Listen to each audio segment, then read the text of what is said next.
Magandang umaga sa ating lahat. Ngayon ay August 22, 2023 at narito ang update ukol sa maging lagay ng panahon sa susunod na 24 oras. Patuloy pa rin umiiral ang southwest monsoon o habagat dito sa bahagi ng Southern Luzon, Visayas at Mindanao kung saan ngayong araw malaking bahagi ng ating bansa lalong-lalo na yung western section nito ay makakaranas pa rin ng maulap na kalangitan at mga kalat-kalat na pag-ulan, pagkidlat at pagkulog dulot pa rin yan ng habagat. At sa kasalukuyan ay wala tayong minomonitor or namamataan pa na sama ng panahon na maaaring magkaroon ng direct effect sa anumang bahagi ng ating bansa. At para nga sa maging lagay ng panahon ngayong araw ng Martes, maulap na kalangitan at magiging mataas din yung tsansa ng mga pag-ulan, pagkidlat at pagkulog dito yan sa may western section ng Luzon, partikular na yan dito sa Metro Manila, Zambales, Bataan, Cavite, Batangas, maging dito din sa bahagi ng Mimaropa kung saan as early as this morning is posible na po tayong makaranas ng mga pag-ulan. May mga episode or time na hihinto naman yung mga pag-ulan na ito, ngunit pagsapit ulit ng hapon at gabi ay magiging mataas po muli yung tsansa ng mga pag-ulan, pagkilat at pagkulog dulot pa rin po yan ng habagat. So kapag po tayo ay lalabas, huwag nating kalilimutan yung mga pananggalang natin dito sa mga pag-ulan na ito. Samantala, sa nalalabing bahagi naman ng Luzon ay magiging bahagyang maulap hanggang maulap yung kalangitan. Meron tayong posibilidad pa rin ng mga isolated or yung mga biglaan at mga panandaliang pag-ulan, dulot yan ng mga localized thunderstorms. Agwat ng temperatura dito sa Metro Manila ay mula 26 to 32 degrees Celsius.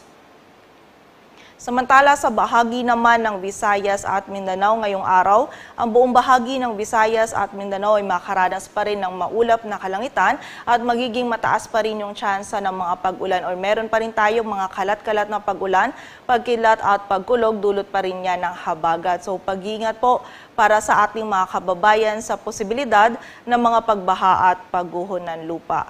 Agwat ng temperatura sa Cebu ay mula 25 to 32 degrees Celsius at sa Davao naman ay 25 to 31 degrees Celsius. At para naman sa lagay ng dagat baybayin ng ating bansa, wala tayo nakataas na gale warning kaya malaya makapalaot yung mga kababayan nating mangingisda, pati na rin yung may mga maliliit na sasakyang pandagat. At para naman sa 3-day outlook ng mga key cities ng ating bansa, dito sa Metro Manila, bukas ng Miyerkules ay magiging maulap pa rin yung ating kalangitan at magiging mataas pa rin yung tsansa ng mga pag-ulan, pagkilat at pagkulog dulot yan ng habagat. And by Thursday and Friday naman ay mababawasan na yung mga pag-ulan na ito. Ngunit meron pa rin tayong tsansa ng mga isolated o yung mga biglaan at mga panandaliang pag-ulan, pagkilat at pagkulog dulot yan ng mga localized thunderstorms. Agwat ng temperatura dito sa Metro Manila ay mula 25 to 32 degrees Celsius. Samantala, sa bahagi naman ng Baguio City at Legazpi City in the next 3 days ay patuloy pa rin tayong makaranas ng bahagyang maulap hanggang maulap na kalangitan at meron pa rin tayong mga tsansa ng mga isolated ng mga pag-ulan, dulot yan ng mga localized thunderstorms. Agwat ng temperatura sa Baguio City ay mula 16 to 24 degrees Celsius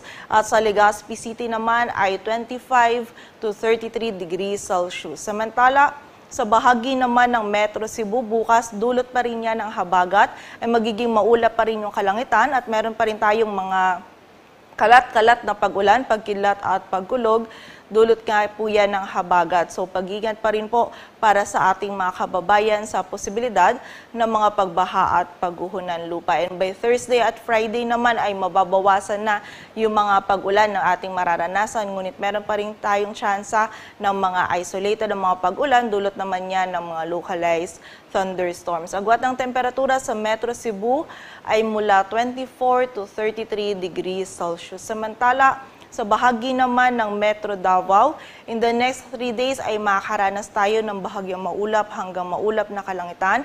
Meron pa rin tayong tsansa ng mga isolated or yung mga panandalian at mga biglaang pag-ulan, dulot yan ng mga localized thunderstorms. And during severe thunderstorms, yung mga pag-ulan na ito ay posible pa rin maging katamtaman hanggang sa malalakas na pag-ulan na maaaring magdulot ng mga pagbaha at pagguho ng lupa. So pag-iingat pa rin po para sa ating mga kababayan.